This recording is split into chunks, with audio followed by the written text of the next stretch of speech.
A select committee of the Wyoming legislature is meeting as we speak in Casper. Meeting set for today and tomorrow, and they're discussing school funding, the crisis of school funding in Wyoming. We'll discuss the issue with 3 members of the Select Committee for School Recalibration and a school superintendent from Wyoming on this special edition of Capital Outlook Live. It starts now.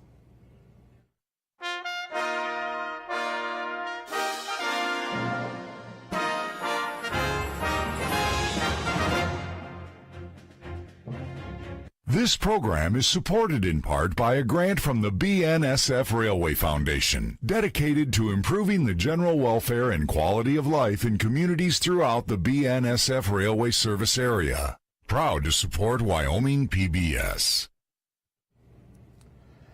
I'm Craig Blumenshine from Wyoming PBS, and welcome tonight to a special edition of Capital Outlook Live. We're here in Casper, where a select committee of the Wyoming legislature is discussing the school funding crisis that is facing the state of Wyoming. They're discussing recalibration. It's a process that usually happens every 5 years, and last happened in 2015, but they're at it again because the funding issues in Wyoming have dictated so. The legislature has hired a Denver-based consultants to undertake a complex evaluation of everything that has to do with school funding in Wyoming, everything from the purchasing of books to special education, to transportation, and to school salaries for teachers and administrators. I'll remind our viewers that the state is facing a $530 million shortfall in the next biennium of school funding. And it appears today that lawmakers are now trying hard to understand how this recalibration may allow them to fund education for years to come. We have a good panel assembled here this evening, and I'd like to introduce them to you now. First is co-chairman of the Select Committee on School Recalibration, Albert Summers. He's a Republican. Senator Hank Coe, also co-chairman of the committee, is also a Republican. Senator Chris Rothfuss is a Democrat. He also sits on the Select Committee on School Finance and Recalibration. And also with us is Superintendent of Sheridan County School District 1, Marty Kopsa. Welcome. All of you, thank you for joining us tonight on Capital Outlook. This is an important discussion. Catch us up to date, Senator Coe. Let me start with you. You covered a lot of ground today. You've got a lot of ground still to cover. You've met, this is your 4th meeting. You've got 2 more to go. You gonna be able to get through all of this before the budget session commences next February in Cheyenne? Well, I don't think we have any option but to get through it. And we knew when we decided to recalibrate that we were on a short time frame. And that's exactly what we're on. You know, remember that we just recalibrated in 2015. I was involved in that, as was Senator Rothfuss. You know, what we're doing today is really getting a first blush or a look at the preliminary work that the consultants are doing, what Augenblick's doing. And they've had stakeholder meetings around the state, but they're in there now today showing us a first blush at what they're coming up with and what they're looking at. So this is just a very early part of the process. The old funding model had 37 different components to it. What it's all about is how we fund schools, how we send block grants to districts. And so this is really important stuff as it relates to K-12 school finance. It is a very, very important topic, and I want to remind our viewers that they can email us questions right now to schools@wyomingpbs.org, or they can call questions in live at 800-495-9788. We have operators who are standing by ready to take your call. We've already had dozens of questions submitted to us prior to the broadcast tonight, so we've got a lot to cover. Representative Summers, you're also co-chairman of this committee. And one of the things that I heard you talk about this morning was maybe a concern that you have a lot to cover and a little bit of time to do it, and maybe not enough time prior to some of these meetings to regurgitate the information you're being given. Is that a concern of yours? Well, it is. I mean, we have to be able to access the information that Augenblick gives us, and then review it in a timely manner, and then be able to discuss it. And so I think we found a sweet spot, hopefully, today, in how they will provide us that information. Particularly, our staff has to be able to look at the numbers and see how a new funding model flows, you know, how those numbers mix and come together and make sure they're solid. And so as much as anything, our staff needs the time to take that hard look at it. And I think with consultants, you always kind of have to push a little bit to make sure you get the product. At the same time, I think we're going to be okay because they can provide us that, I think, a couple of days early. We're going to move our meetings one day.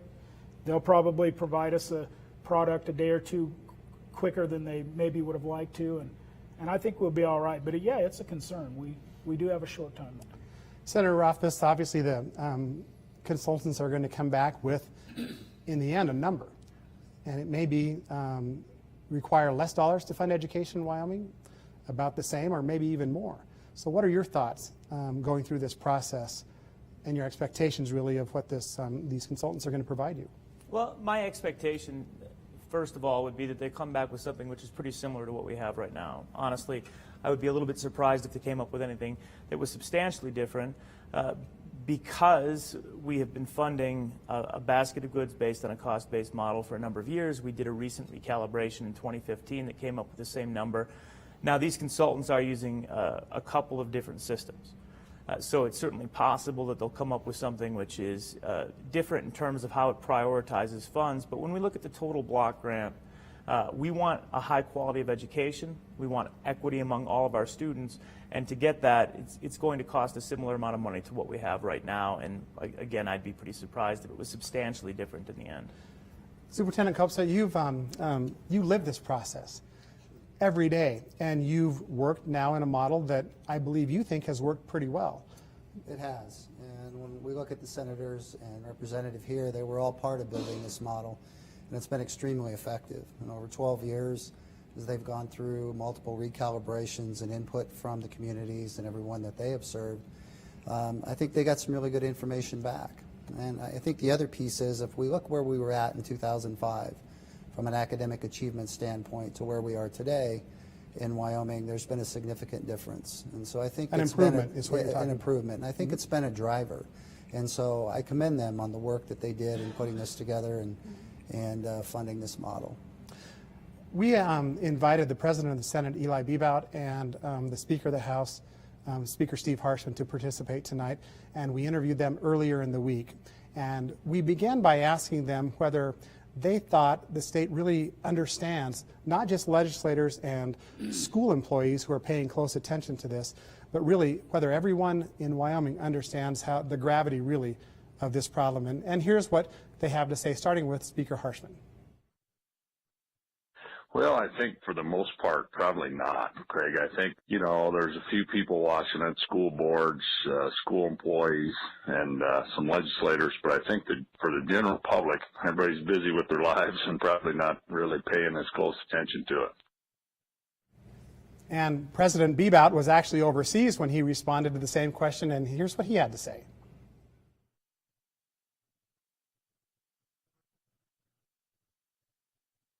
Well, I think it's obviously the very important part of our state and what we do and how we spend our money. And yes, we do have some serious shortfalls in our education funding. No surprise, when minerals go down, the funding dries up, and we need to take a very serious look at how we fund and what we do and how we spend our money.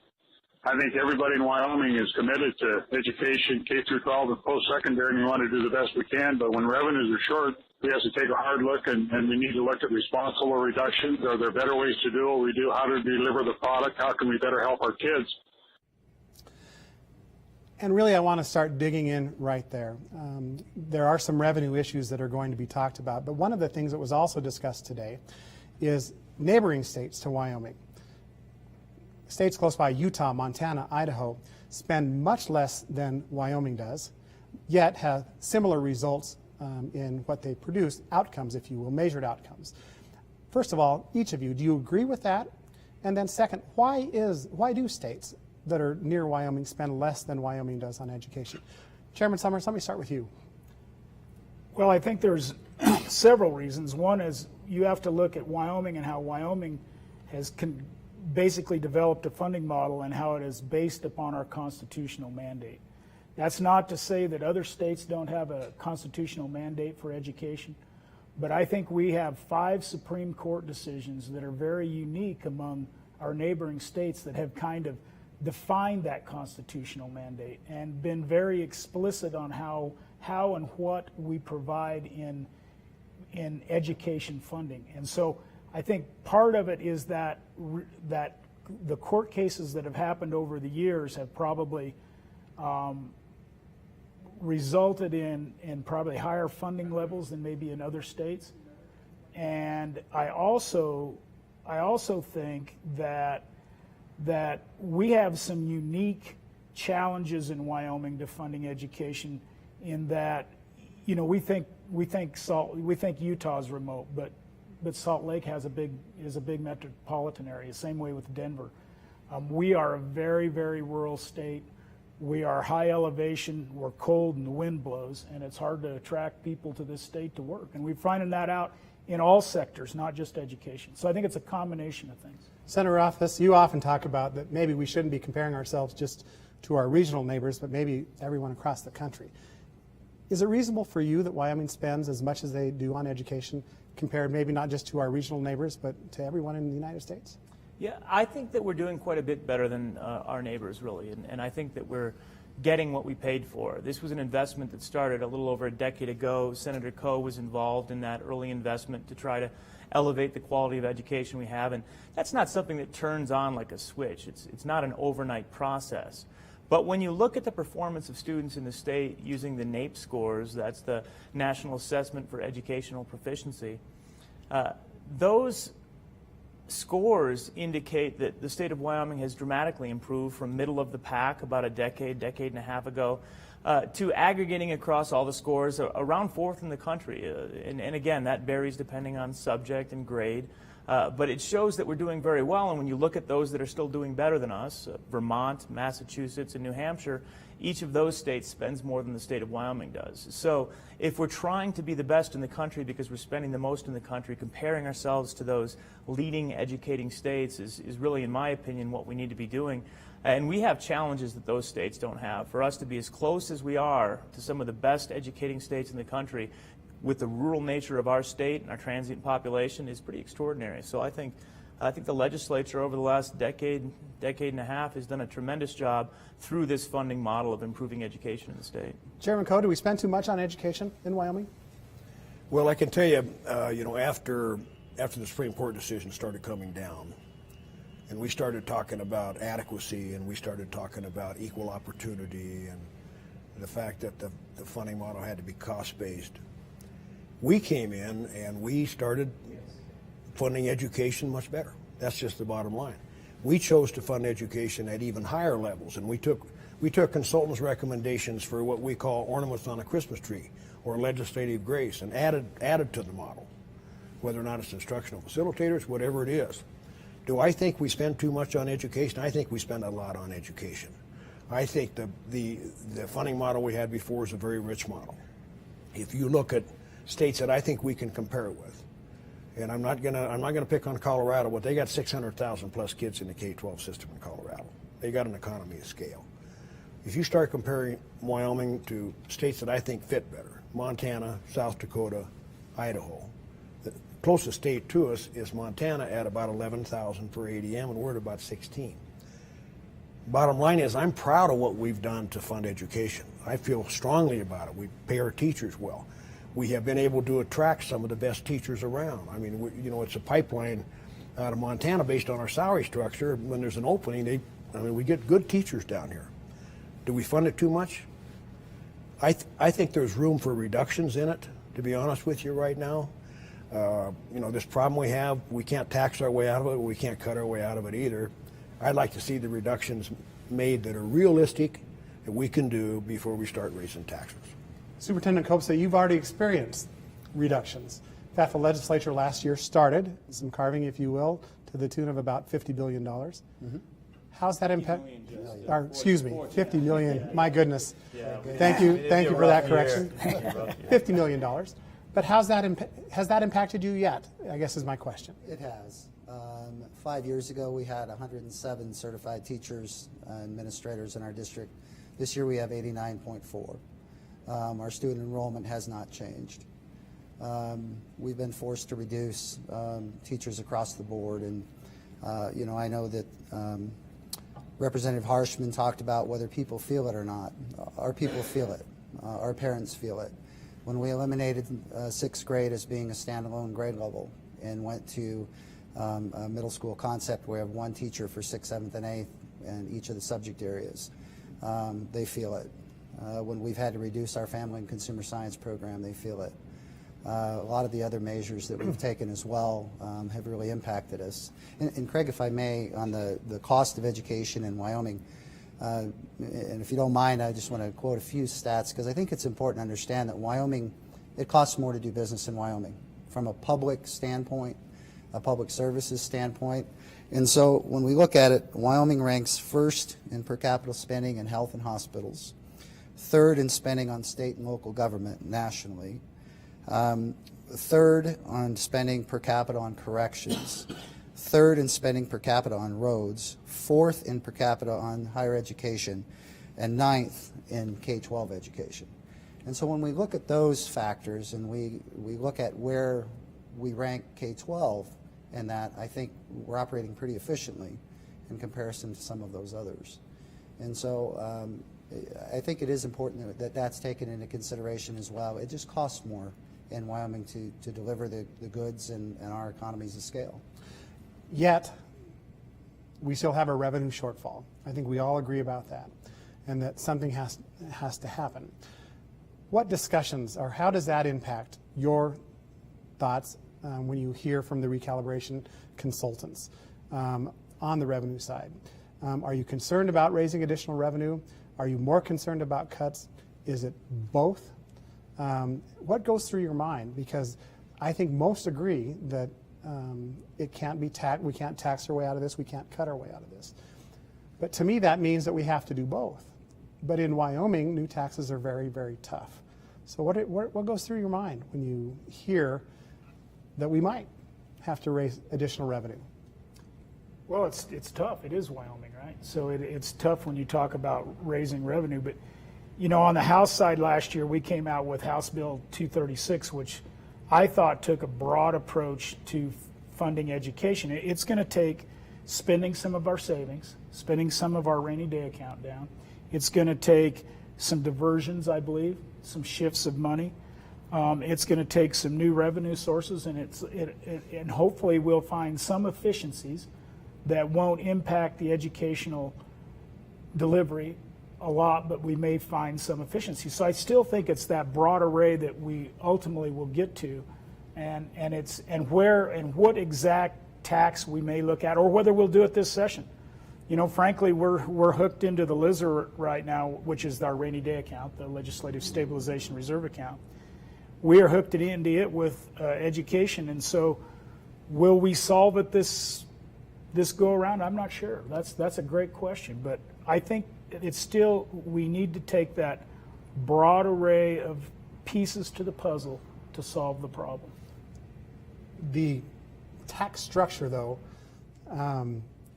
raise a hand. Must it change or not to deal with the school funding issue? Do you think we need to change how we tax in Wyoming? Agree? Yeah, maybe? Maybe. I mean, yeah, I'm not convinced that, I don't see us coming out of this with an income tax. Okay, so that's, to me, that's like a big change in the structure. Is there a chance that we'll change a percentage of a sales tax, or decide to tax food, or raise lodging tax, or any of those things? Yeah, but I'm not sure that that's a shift in the tax structure, which is a conversation I think the Revenue Committee's been having about how do we move into the future with new industries that may come into Wyoming, and because right now the mineral industry is paying 70% of the bill. If we do attract new industries, how do we tax that? And I don't think that question is going to be answered in this discussion in schools. Before we go on, I pose the same question to Speaker Harshman and President Bebout, and here's what they had to say. Speaker Harshman again first. This is video number 2. I think we're going to have to find some middle ground. You know, I think everybody acknowledges we're not going to cut our way out of it. We're probably not going to use our savings for all of it. I mean, we could, but that would only last about 4 years. And then we'd be totally, finished with savings. And I don't think we can tax our way out of it, because I don't think, even if you raise like a full cent sales tax, wouldn't cover the shortfall. And so I think it's going to have to be kind of a middle ground and, a multi-part plan to kind of solve this thing. So, in some way. And I think we've kind of gone down that road a little bit last year, with our 5-part plan and the white paper and House Bill 236. And then also President Bebout weighed in on the same question. Here's what he had to say. Well, when I look at the overall revenue and tax structure of the state of Wyoming, I look at a bigger picture rather than just being driven by K through 12.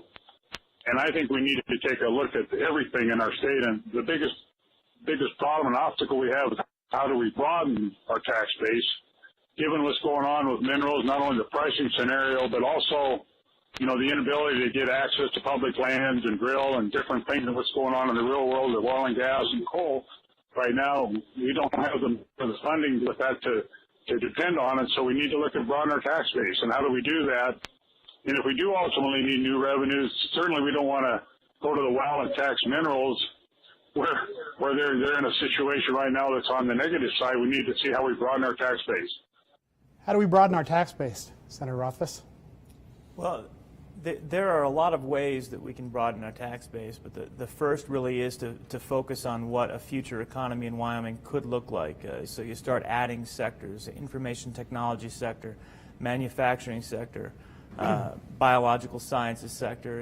Imagine that we did have that diversified economy and then start trying to look at tax structures that would properly and equitably tax those industries as well as the people that work for those industries. As Representative Summers pointed out, right now we're about 70% reliant on the mineral extractive industries for our revenues for education, and that's not quite as bad for the general fund, but pretty close. So as we're looking forward, solving for education isn't going to solve for the long-term solvency of the state of Wyoming, as the President was pointing out in his quote. We need a broader, comprehensive look at what taxes in the state of Wyoming should look like in 2020 and beyond, recognizing that we're going to have different industries. But again, that's a broader discussion. It needs to be taken very seriously, and to the extent that we've got a lot of legislators that have signed no tax pledges, taken taxes off the table, it's difficult to even have those conversations realistically. And we're not talking about just giant increases in taxes for one individual group. That's never going to work, and it's not going to be any more stable than what we have now. We just need to figure out which taxes create a robust scaffold of revenue for the state that are appropriate for the services that are available, and can make sure that we don't have the continuous up and down cycle that we have through our boom and bust. Senator Coe, on the floor of the House last year and on our Capital Outlook show, Chairman Madden of the Revenue Committee gave a scenario when you talk about broadening the tax base, that for every 10 non-energy jobs in Wyoming, that yields about 4 students that cost about $60,000 to educate. And their families, the 10 families, give us about $10,000 of support. So if we're successful in broadening, diversifying our economy, are we going to break the bank again? I think it's a good problem to have. I mean, ultimately, at the end of the day, how is it solved then? Ultimately, at the end of the day, I think it pays off. I mean, I was a big supporter of the Endow Initiative, which is economic diversification in Wyoming that we all know about. The state's been so mineral dependent forever since I've been down there. But I've been through, since I've been there, 2 or 3 other economic development initiatives. But this one, I think, can get some real traction. But gosh, I'm not quite sure how to answer that question any further than that. But the economic diversity, we've already been in another rainy day fund that we haven't talked about. The LSRA is one of them. But I want to bring up that in this particular biennium we're currently in, we funded this biennium in education with almost the same shortfall, with the Permanent Land Income Fund reserve account, $600 million plus, it now has $0 in it. So, difficult question to answer. The wizards to my right, I hope, can answer it better than I can. Superintendent Kopsa, you have heard, I'm sure, as maybe the legislators have too, that your constituents surveyed support increased taxes to support education. Can you amplify that? I think they have. Obviously, they're feeling the impacts of what that is. But on the tax structure side, I might take a little different twist than the gentleman here with me. One, when I think back to an infrastructure issue, school facilities I know is one of the things that came up. I think back to how the state solved that issue in regards to highways and WYDOT. They put a 10-cent gas tax in place a few years ago in order to maintain those. And in addition to that, there's new construction going on, particularly in the Sheridan area, where we have a new overpass and some other things going on. So it may make sense to do something like that on the facility side. But when I look at our issues right now, I look at revenue streams, and I say, and I realize that when we look at interest earnings on the $20 billion that's invested, that's somewhere between 750 and 900 million. That's not profiled in essence within the current budget, and the over 100 million that was on the sale of leases on public lands that came into those accounts as well. That we have a way to bridge the gap. That may require the legislature to do something different to make those funds available. In addition to that LISRA account or legislative reserve account where they are funding that, but those spillover money do come back into that every year from certain funds as we continue to go forward. I understand what Senator Coe said about the fund that's gone and is not coming back, but I think there are some other options there, but it would take legislative action to change some of the current restrictions that they have on making those funds available. And even if we cover a $250 million shortfall, we can still put $500 million more into the savings and allow that to accumulate if it's 750 rather than 900 million within that account. And so I think we can be creative maybe in a few ways that way, but attack that facilities issue maybe from a different angle. I want to talk more about facilities in just a moment. I want to stay with revenue for a little bit. Revenue bills will start in your House, and then they'll be subject to negotiation with the Senate, where I perceive there's tension between the two bodies. Are you confident that you can work together relative to revenues in the upcoming budget session? And I'll open that up to anyone. Well, I think the first conversations will happen in the Select Committee. I think the Revenue Committee, they'll bring ideas to us in late November, and then the Senate and the House in this very city, or well, I suppose it'll be in, I think it is here. It'll be in Casper. We'll start to have those conversations about how or when or what we're going to pull in for revenue to provide a solution. And so you'll find out shortly whether we'll be able to work together to come up with a revenue solution. But I think, first of all, we really need to get the answer from APA and find out, what is that amount that we're going to need to fund education? Are we at the right amount now? And then I think the rest of it's going to have to fall in place, and it's tough. It's a budget session, right? So any bill is going to take a 2/3 majority to be introduced into the House, and that's a high bar to muster to get a revenue bill introduced. So I think one of the questions is, will we have to have a special session on it? I think that's another issue that's looming out there, is if we can come to some agreement that we have a good bill that we want to bring, where do we bring it? That's the question, because 2/3 majority in the House on a revenue bill, that's a high bar. That's a big hill to climb. Do you forecast a special session to maybe have to deal with the revenue side of this issue? I don't know. I don't at this time, Craig. I don't think we need to have the revenue discussion first. I think it ought to be second in the process, and that's the Senate perspective on it. But this session? This session, conceivably, I could see us talking revenues in this session after we've had a thorough discussion on efficiencies in funding of K-12 and possible reductions. So I'm not ruling that out, but I don't think we'll have a special session. And let's go right there. There have been different efficiencies that have been talked about. You don't have recommendations yet. Senator Rothfuss, in your mind, have you thought about efficiencies that can yield savings that are important to you? Yeah, I think there are still some efficiencies out there. Realistically, we implemented around $50 million of cuts in the last session. Some of those are through efficiency. Some of those were just kind of putting some budgets on hold, for example, transportation, where we need to find efficiencies in transportation to even continue to realize the savings that we've put into place. But they're out there, and I think everyone would agree that we can probably find some additional savings. But as Senator Coe said, we're not going to cut our way out of this. So how much more can we actually reasonably achieve? It's probably not much more than 30 or 40 million more dollars, realistically, and that's not In the biennium. Per year is what I'm talking about at that point. So maybe 10, 20%, maybe. Of our $250 million that we're short right now, I feel like we can get 30 or 40 million more in savings, probably. And then we need to figure out how do we make up the rest of the 210 or 220 million.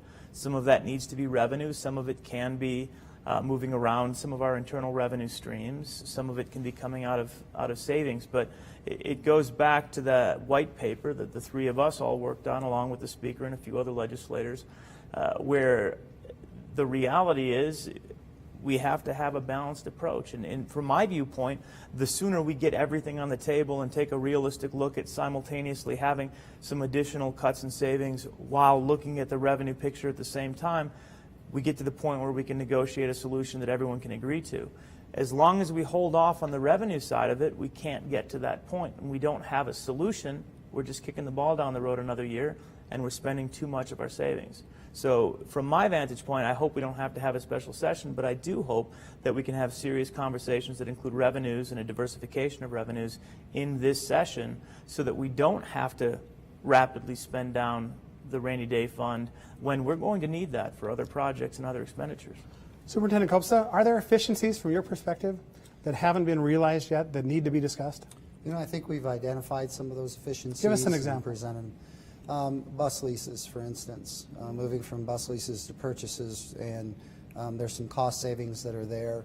There are a few other items that were identified as well. I think probably to the tune of about $10 million annually by school districts, just with some, I guess, regulatory changes that could happen that would allow those things to occur. So that's where we're at there. But where we're at now, quite frankly, is we're down to programs. Our cuts, when we have, 85% of our budget is tied up in personnel, as in most districts across the state. A cut means a person. It no longer means doing something different or finding some fat. There isn't any. Do you believe that's the same? You're in a relatively small district. Mm-hmm. Is that the same for large districts? And does that cause the legislature a problem? We'll let you answer that in just a minute, but go ahead. I think so. As I talk to my colleagues from the larger districts, yes. As they begin to absorb people through attrition, we're seeing it statewide. We're seeing a reduction in the number of teachers. We've seen about 1,000 student decrease. And so with our funding model and the way it works, that's going to mean that's over the last 2 years. That means that there'll be a reduction in what's required to fund from the state level. But we've also seen some teachers that have gone away because of that. But in addition to these cuts that have happened, about the $71 million that have occurred, in addition to the $100 million we didn't get from the ECA, there has been a reduction in teachers across the state. I think we're approaching what the forecast really is, about 500 when it's all said and done. Legislatures, how do you deal with this issue? Yeah, go ahead. Just a point on that, which I think is worth clarifying. We cut money, but realistically, it was more than that, because there would have been an ECA had everything been business as normal, and that was not implemented either. So to say that we've only cut $50 million, it's sort of a matter of perspective. Mm-hmm. We definitely cut $50 million, but we also withheld what we would like to have provided to give that ECA, which is basically an inflationary adjustment. External cost adjustment is what that ECA stands for. So it is a little bit harsher even than the $50 million when you look at all of the cogs and wheels as they're turning. Yeah, we still have different sized cogs in our gears here with large districts and small districts. Well, just a thought. We did penny plan. And we did the penny plan in state government. That was 1% the first year, 2% the second year. With schools, we did 1 and 1.4. And then we came in with 236 and did another 36 million. The overall effect of what we did total has been 56 million, if I'm not wrong. I think that's right. Now you look at the University of Wyoming, they've cut 43 million. I don't know how many employees, whatever they've done. You look at community colleges. The average reduction in community college funding is 15% right now. So, education, have we made cuts that are painful? Yeah, probably a little bit. Are they realistic? I think they are, to understand that everybody's got to kind of feel the pain in this thing. This is not just a K-12 issue. This is a state issue. I think some people might push back a little bit that education, though, has to be treated differently maybe because of our Constitution. Superintendent Kopsa. K-12 education is defined as a fundamental right, and that's been established through the courts. But I think also in response to Senator Cole on the community college and University of Wyoming, one of the things that we don't have an opportunity to do as K-12 districts is to increase revenue. So we can't go to tuition and do tuition increases to cover any potential cuts that may have occurred. In fact, any revenues that we raise on a local level are subtracted from what we get from the state in order to keep that number the same. And so I do think we're talking about two different things here with entities that have the opportunity to increase tuition in order to cover those revenue shortfalls.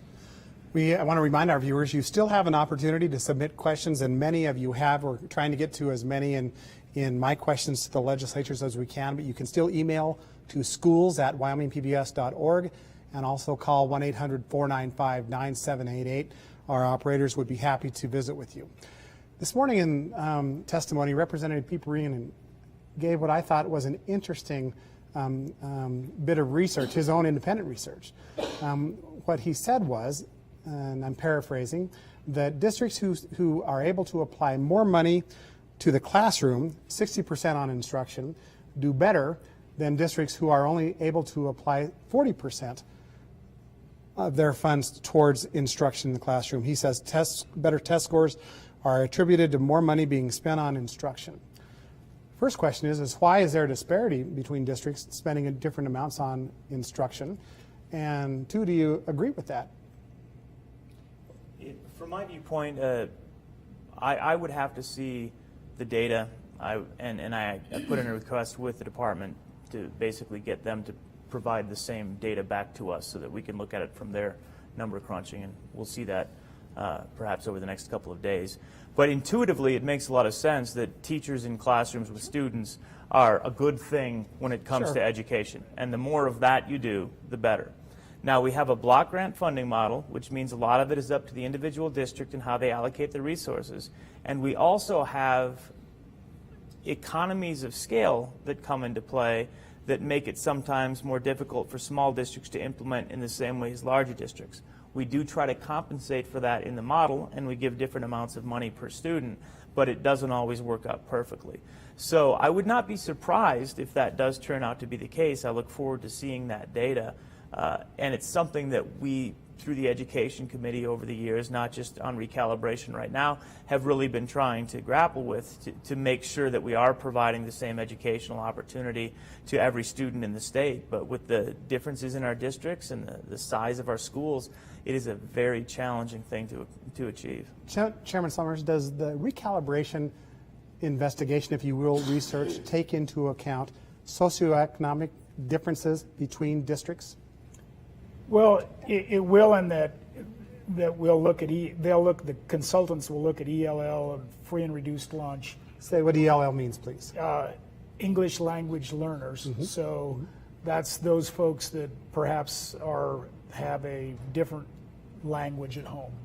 And free and reduced lunch and actually mobility is a piece of that. So they'll be looking at that to look at that demographics change, and I think they were talking about an equity piece, and I'm still not clear on the equity piece what these consultants are looking at after the question I had today, but hopefully they do look at that equity. So are we providing the same,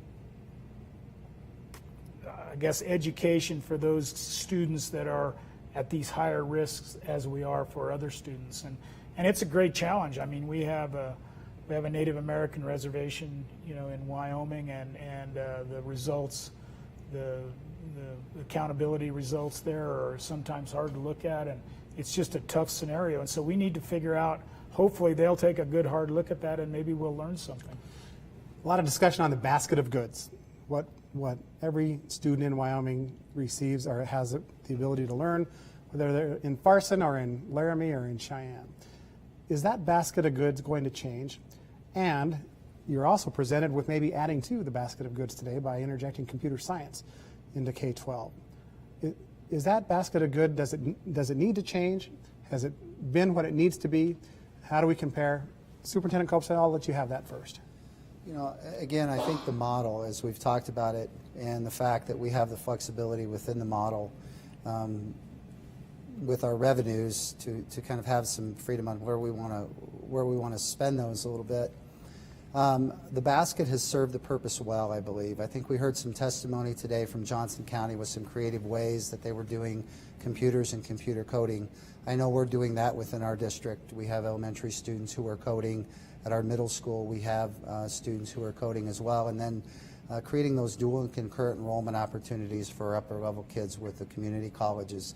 There's an opportunity, I think, for any kid who's interested in that or has a passion about that to kind of pursue it within the fact that we have that flexibility.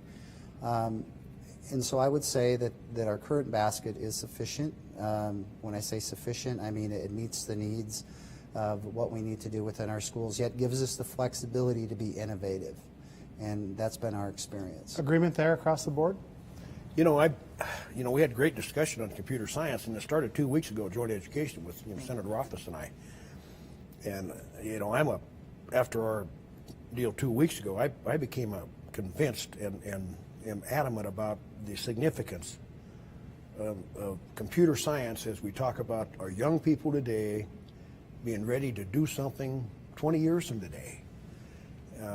But the question is, if you take the basket that exists today and we come in and we add a new requirement to it, which the good co-chair and I talked about a little bit on the side, how much is that going to cost? How do we do all that stuff? We had the Department of Education come in today with some recommendations on the basket. One was to do away with the humanities part of it. So what do? We take something away and add something? But the computer science thing I thought was a wonderful discussion today, and we focused on it a lot. You know, and a piece of testimony we got from one individual in a district today was there's a struggle right now to provide all the standards that exist today without adding new standards. So I think everybody wants to support that, but how we get that done, how we get computer science in there and not make it a burden or not make it or not lose something, because I don't want to lose what we already have. And so I think it's a challenge, and it may take longer than this year to figure that out. It may come over a period of time on how we develop that piece, but I think it's important. So I'm probably the most bullish on this, because to me, when I look at the state, and going back to all of our previous conversations on trying to diversify the tax base, diversify the economy, we have to do something new. And realistically looking forward, when we want to put somebody in a job 20 years from now, if they don't have computer science skills, I have no idea what jobs we're going to put them in or how we're going to have a modernized economy. So when we talk about trying to put together a basket of goods that serves these kids well, that basket has to include computer science. Other states have done it. Other states are doing it. They're ahead of us. We're well behind on getting computer science integrated into our schools. We're probably the worst state in the country when it comes to AP computer science courses and the number of kids that we pass in a given year. And if we don't do something serious about it right now, despite the problems with our economic downturn, it's a disservice to our kids in our schools. So from my vantage point, we need to move it forward. We need to figure out how to move it forward. And if that means that we have to scale something back, that's what we're going to have to do. Well, let me interject this. There were concerns voiced today that the question being, are we overemphasizing preparing kids for post-secondary education versus preparing them for the workforce and maybe not necessarily a college track? What are your thoughts about that? Superintendent, I'll let you go first. No. What we know is post-secondary, if our kids are going to become employed, they need some kind of post-secondary training, whether that be a 2-year school, an industry-based certification, 4-year college degree, master's, doctorate, whatever it may be. there has to be training beyond high school in order for them to be successful. The days of going into a factory, or in many cases going into the field anymore, in Wyoming are going to work for the coal mine, really, those opportunities have diminished. And we have people who've been laid off who are going to go back into those jobs, who are waiting for them to come, people who will come from other states. And so our kids coming straight out of high school are at a real disadvantage to have a job like that. So the post-secondary route is critical. So vocational training is really something of the past? I don't think it's something of the past necessarily, but I can tell you that the Computer Science Initiative, to me, is an economic development tool that can be used in the state of Wyoming. And I want to emphasize that whether you go the career tech route or you go the college route, computer science is going to be part of that. I mean, you can't go out, I'll use this for an example, you can't go to the diesel school at Western Wyoming College and go through there without having an incredible IT computer type background.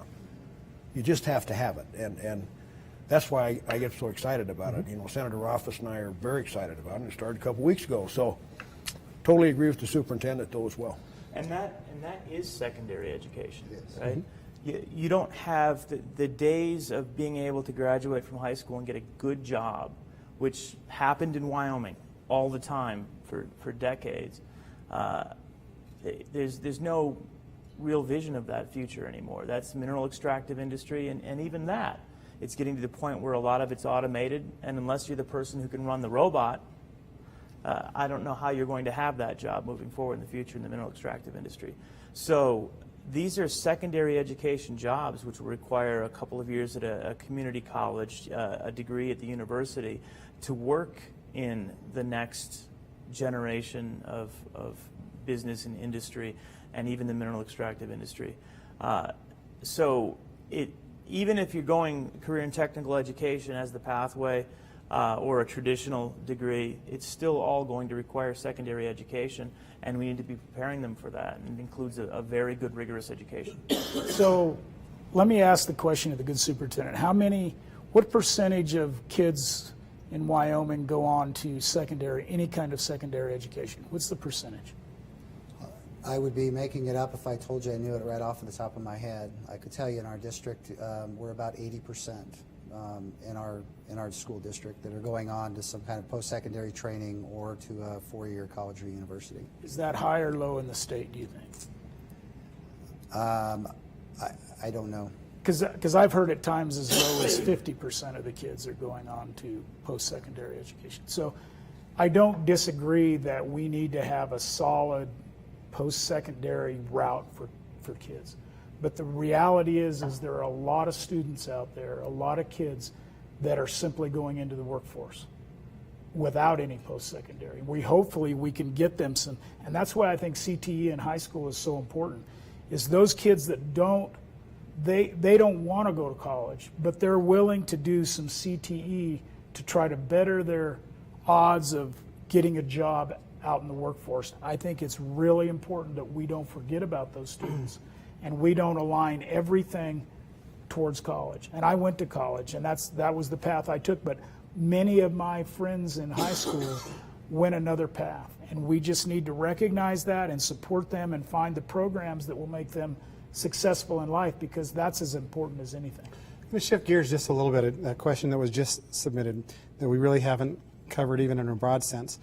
What's your opinion on closing schools in certain towns, but the residents are still paying taxes for those schools that have been closed? Also, when Title I schools are closed and the students are sent to other schools, when do the teachers get their Title I training? It's an unfortunate circumstance in Wyoming that schools are closing. What do you tell those patrons, those taxpayers? Well, right here's a good example right here in this community. They're talking about closing 4 schools. But they have 970 empty seats in this community as well in the district right now. So I don't think you lose the quality of education when you close a school. You just move them to another school. I think now's a good time to talk about capital construction, because we haven't talked about it yet. Those funds too are dry in Wyoming, and those aren't part of the shortfalls we've been discussing yet. schools were funded with COLE's bonus payments that aren't there anymore. What have you talked about? Your committee likely maybe doesn't have as much input to there's a separate committee that's dealing with that. But can you tell the residents of Wyoming of where money's going to come from for either continuing major maintenance or even new construction that's going to be required sometime down the road? The short answer is no, because it hasn't been decided yet. But it absolutely has to be discussed and determined, because we are at $25 million per biennium right now in total revenue that goes towards capital construction and major maintenance. The major maintenance budget, we would like to be spending around $120 to $140 million a year. Now that's a pretty high and ambitious number. 80 to 100 will get us through in the near term. That doesn't include any capital construction. For the last over a decade and a half, we used COLE's bonus money almost entirely to fund our school's major maintenance, as well as our new school constructions, to a tune of over $2 billion. Prior to that, though, it was property taxes. It was mills on local taxation to pay back bonds that would be used to pay for new capital construction. Voted on by the local taxpayers. Correct. So what you effectively had was, when the state took over the obligation for funding school major maintenance and schools with the Campbell decisions, the legislature effectively gave a tax holiday to all of the taxpayers and said, well, we have all of these COLE's bonus dollars coming in, so that'll last us. And it did last us very well for a number of years. But that's one of the things that probably needs to be reconsidered, is maybe we need to go back to the days where we were funding that through a few mills of property tax. We've also talked about the possibility of looking at sales tax for that, or moving around some federal mineral royalties. There are a lot of options, but again, none of them are politically popular options, because it gets back to the same discussion we had before, which is this needs new revenue. And even if it's revenue that had previously been coming in a decade and a half ago from a source, it still looks a lot like a new tax if we were to implement it today. And really, it's really part of this whole bigger picture. It's not just operation. It's not just facilities. We still have to fund, or local government's going to want us to fund what we've been funding there, which is like $104 million. So we still have some obligations out there, and we need to kind of put a larger picture together of how we are going to satisfy these obligations, and it's not going to be an easy conversation. And I want to say one thing on the school facilities. The reason that there's this vast difference between what we may need, it all depends on how long you want a building to last. So if school facilities kind of came up with, there was a formula came out of school facilities that said, well, if we spend 200 and some million over a biennium, then we'll be able to make these buildings last 75 years. So it may sound like, well, geez, you're really spending a lot more on that major maintenance piece, but it isn't. If you do that, then you cut down the capital construction piece. And I think we also need to take a look at part of the conversation. Is that SIPA money? Is that money that comes out of the return out of those accounts? Our investments, and we've used that money for quite a while now on capital construction, and I think it's part of the conversation is, do we now start looking at some of that money for school CapCon? And you may begin asking taxpayers who have seen schools closed in their districts to perhaps fund other schools being built, correct? If there are communities that are growing, you get in Cheyenne or let's take the example of Jackson. I think we finally got that funded last year. Right, exactly.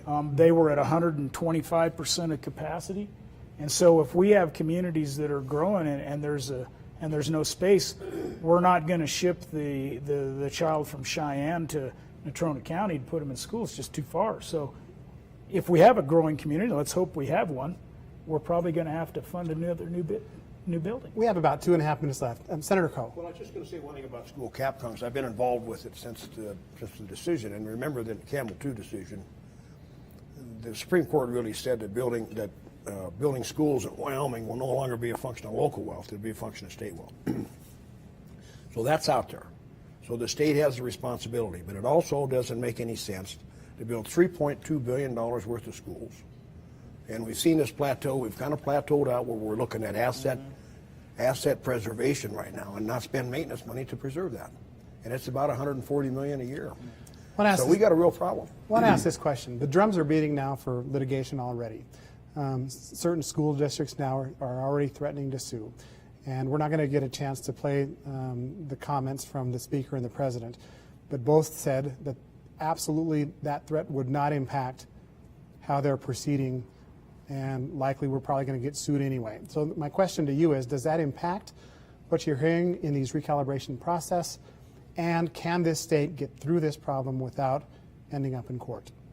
Well, from my viewpoint, I don't think we're going to spend a lot of time worrying about it, but we're going to try and put together something that we feel is constitutional. In my belief also, though, that it's three branches of government. You've got the judicial, the executive, and the legislative branch. If we get sued, that's, in my view, kind of fine. That's part of the system. I don't want to. I hope to put something together that we think is constitutional. I hope the districts feel it is. If it isn't, that's a healthy function of the system to have the courts check to make sure that they think that we put something together that's constitutional. So, Senator Crow, we just have a few seconds left. Can patrons still participate in this process, and how should they contact you to express concerns? Well, we never cut out stakeholders. Anybody wants to do public testimony. Anybody can participate in the process. They can come to our meetings. They can go to the legislative webpage. They can comment there. They can contact us directly. They can contact any member directly. And I do a lot of stuff locally on my phone with local constituents. I should add that every legislator's phone number and email address is on the State of Wyoming's legislative website. That's correct. And we're going to wrap it up now, and I can't thank you all enough. Representative Summers, Senator Rothfuss, Senator Coe, and Superintendent Kobsa, thank you so much for joining us tonight on this special Capital Outlook. I should remind our viewers that Wyoming PBS will be streaming again tomorrow. All of the discussions relative to the Recalibration Committee's work. That begins at 8:30 a.m. and we'll continue to do our best to expand our coverage on ongoing issues like the school funding crisis in Wyoming here on Capital Outlook. Thank you so much for joining us tonight, and have a good evening.